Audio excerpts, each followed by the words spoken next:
Good day, viewers. You're welcome back to class. Last time we talked about families of elements and we discussed group 1, group 2, group 3. Today we are going to continue from there. Remember, my name still remains Israel. If you are not subscribed to this channel, kindly do that. If you are not be sharing it, it's not good enough. Please try and share. Also press the like button after the class. So that's it. This is the heading, families of elements. So we'll go straight to group 4.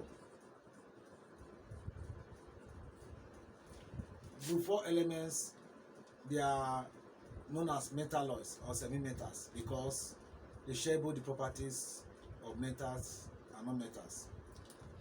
Based on the properties, they are tetravalent, meaning they have a valency of 4. That's group 4 elements. Usually group 4 elements, we said they are metalloids, but the first member, which is carbon, is a non-metal. You have carbon, you have silicon, you have germanium, you have tin, you have lead. These are some of the members of group 4. So the first one, which is carbon, is not a metal, it's a non-metal. So as you leave carbon, get to silicon and germanium, now become metalloids. They are semi-metals, having the property of both metals and non-metals. Because of that, they are used as semiconductors in electronics. As you leave that, as you go down the series or you go down the group, coming to lead and tin, they start becoming metallic. Those are group 4 elements. Now, group 4 elements have oxidation state of +2 and 4, like that of carbon, depending on the compound they are combining with. Carbon can combine with oxygen, in terms of carbon 2 oxide, oxidation state of 2. You can also combine with 2 oxygen, making oxidation state of 4. So there is repeat oxidation state of +2 and +4. Those are summary of group 4 elements.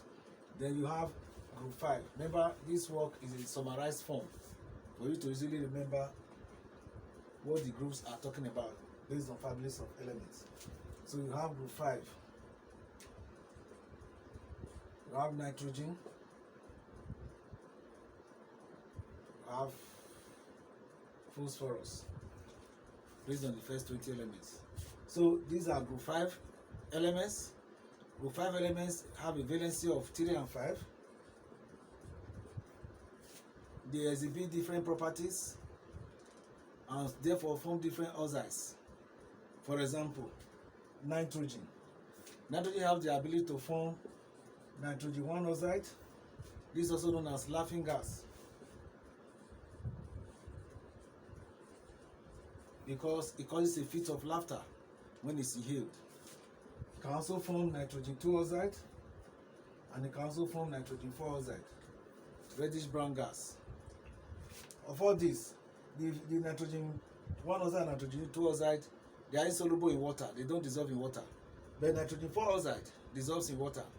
Remember, nitrogen 4 oxide is a mixed anhydride, so known as acid anhydride.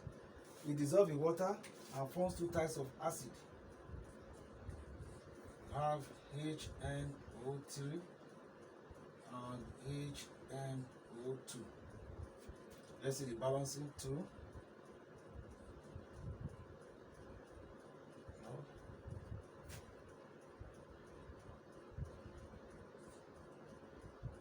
These 2 nitrogen, these are 2 nitrogens, 2 nitrogen.